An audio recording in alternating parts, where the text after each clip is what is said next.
নমস্কাৰ বন্ধু বান্ধৱীসকল, এয়া মোৰ কষ্টৰ ফল। কোৰ মাৰি মাৰি সকলোবোৰ কৰিছিলোঁ, এতিয়া দেখিছে খাব পৰাই হ'ল। এয়া নেচেৰা, আমাৰ এইফালে আমি নেচেৰা বুলি কওঁ, আপোনালোকৰ ফালে কোনফালে কি কয় জনাব দেই। এয়া মই নেচেৰা ছিঙি আছোঁ আৰু মোৰ কেমেৰামেন হৈছে আমাৰ টিকলু বেটা। হৈছে বহুখিনি ভিতৰৰ গুণবোৰ চাফা কৰি থাকিলে ভাল, সোমাব পাৰি ছিঙিবৰ কাৰণে। দেখিছোঁ লাগিছে, বহুত লাগিছে। পাৰাখিনি ছিঙি আছোঁ বাৰু, যিখিনি খাব পৰা হৈছে। ঘৰৰ বস্তুবোৰ এনেকৈ ছিঙিব পাৰিলে মনটো সঁচাকৈ বহুতেই ভাল লাগে, হয়নে নাই?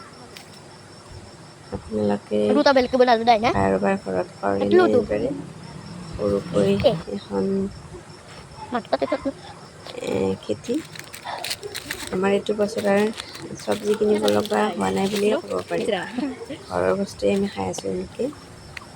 সেয়া ভেন্দি, সেয়া নেচেৰা দেখিছে কিমানখিনি হৈছে, 2 কিলোমান হৈছেই বাৰু। সেয়া ভেন্দিৰ গছ,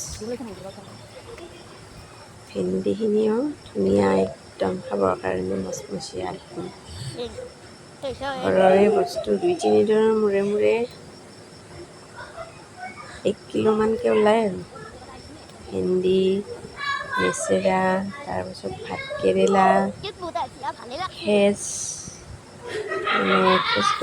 আপোনালোকৰ ফালে কি বুলি কয়, মই আজিৰ ভিডিঅ'টোত নাই বাৰু, কাইলৈ ফেচ দেখুৱাম।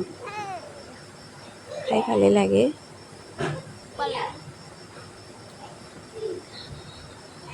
এইটো আমাৰ পুতলামণি কিবা কিবা কৰি আছে সিও।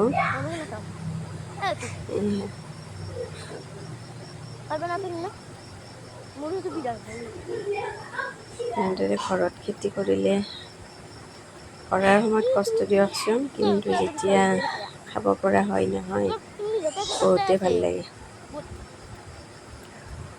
ৰ'দত দেখিছে ভিতৰৰ পৰা বোনবোৰ মই চাফা কৰি বাপৰে গৰমত একদম অৱস্থা নাইকিয়া হৈ যায়, কিন্তু যেতিয়া ছিঙিবৰ হয় নহয় তেতিয়া আৰু বহুতেই ভাল লাগে ছিঙি পেলাই। ঘৰৰ বস্তু নিজেও খাব পাৰি, সেই গতিকে আপোনালোকেও সৰুকৈ হ'লেও এখন এনেদৰে বনাই চাব পাৰে। খেতিৰ কাৰণে যদি মাটি বাৰী থাকে এনেদৰে কৰিব পাৰি আৰু। খোৱাখিনিয়ে হয় দিয়কচোন, আজিকালি সকলোৱে কৰেই খোৱাৰ কাৰণে, কাৰণ বজাৰত যিহে ভেজাল বস্তু, ঘৰত অকণমান ঠাইতো যদি কৰে নহয় এনেদৰে খোৱাখিনিয়ে হয়। বজাৰৰ বস্তুবোৰ আনিবৰ 2 দিন পিছতেই বেয়া হৈয়ে যায়, তাতে নানান ধৰণৰ সাৰ চাৰ দিয়ে যে। আমাৰ এইবোৰ অকল গোবৰ দিছোঁ মই, আৰু বেলেগ একো দিয়া নাই। সেইখিনি খাব পৰা হৈছে আৰু দেখাম বাৰু পিছত। আৰু